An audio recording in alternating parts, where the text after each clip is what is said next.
Hi there, welcome to Santa Fe, the capital of New Mexico and one of the oldest cities in the United States.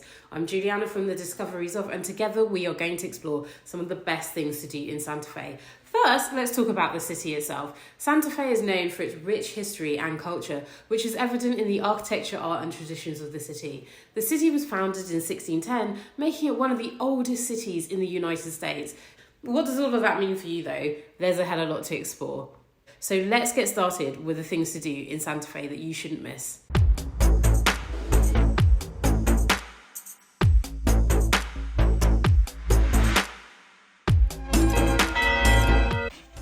Well, isn't this a welcome to Santa Fe?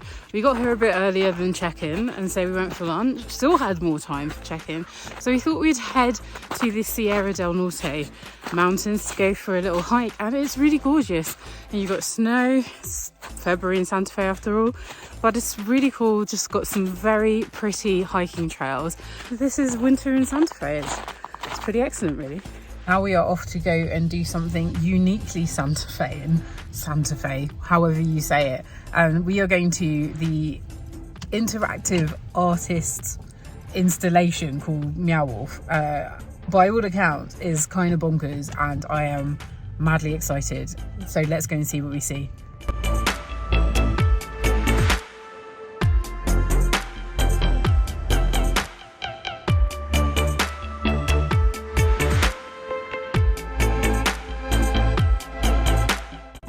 This is completely bonkers.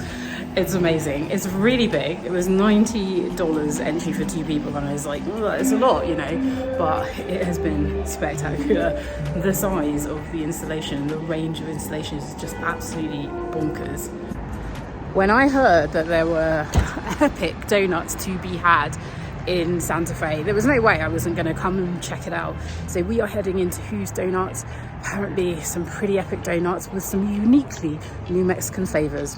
Let's go and taste. Next up, the New Mexico Museum of Art. This museum is housed in a beautiful historic building in downtown Santa Fe and includes a range of art from the Southwest and beyond. The collection includes gorgeous paintings, sculptures and photographs, with a particular focus on artists who were influenced by the landscape and the culture of the Southwest. Did we not just have the most epic breakfast? Went to Tia Sophia's, which if you're in Santa Fe is an absolute must. You have to have the burrito. They say that this is where the breakfast burrito was invented, so you got to have a breakfast burrito. And we chose to have it Christmas style, which is with the red and the green chili. And I tell you what, it was pretty epic. What I'm going to say is that is how you start your day. All right, so I am now at the IAIA Museum of Contemporary Native Arts. Native American presence has really defined Santa Fe through every phase of its existence. So where better to delve into Native American art than here in Santa Fe? The museum is dedicated to showcasing the work of Native American artists with a focus on contemporary art forms. All right, we are here at Loretto Chapel. Sure, it's in every guidebook, but it's worth swinging by the Loretto Chapel when you're here in Santa Fe. This historic church is a popular tourist attraction in Santa Fe, and for good reason. The chapel was built in the late 1800s, and it's known for its unique spiral staircase. There's also a curious story about how the staircase came into existence. Legend has it that the chapel was originally built without a staircase to the choir loft, and due to a limited space in the small chapel, a traditional staircase wasn't possible. The Sisters of Loretto, who ran the chapel, prayed for a solution to the problem, and within days a mysterious carpenter arrived at the chapel offering to build a staircase, but was never seen again after he completed it. Isn't that a story? I decided to treat myself to a cheeky little spa treatment today, because why not?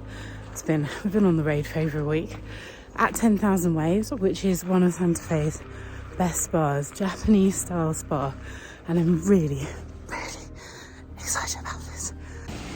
Sneaking this little moment to talk about just how freaking delightful this place is. I've got the spa to myself for the moment, so I just thought I'd hop on camera because I think it's really rude to do it otherwise, but you have an amazing hot pool sauna that is hotter than hell, that makes you feel like absolute bliss when you come out, and then it's all snowy outside. This is just perfect.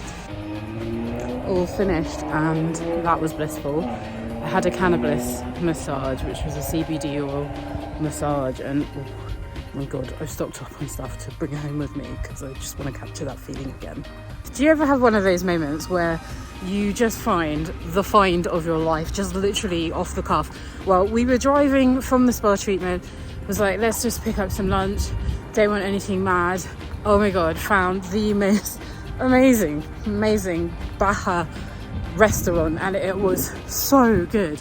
It just had mad tostada, which was truly, I can't rave about it enough. So that was Bumblebee's Baja Grill. It's counter, you go and order at the counter, you get a card and they bring it over to you, and wow, cannot recommend it enough. Well, we've just popped onto Canyon Road, and this is something that's pretty unique to Santa Fe. Collection of galleries along the course of the whole road. Loads of independent galleries, boutiques, very Santa Fe. Lots of adobe architecture, and it looks really cool. So let's go and explore. That's it for Santa Fe, unfortunately. We have been sparring, gone to historical sites, gone hiking. What a city, not to mention the incredible food scene. What a city. Next stop is Sedona, so we're heading over to Arizona. I think it's going to be pretty epic.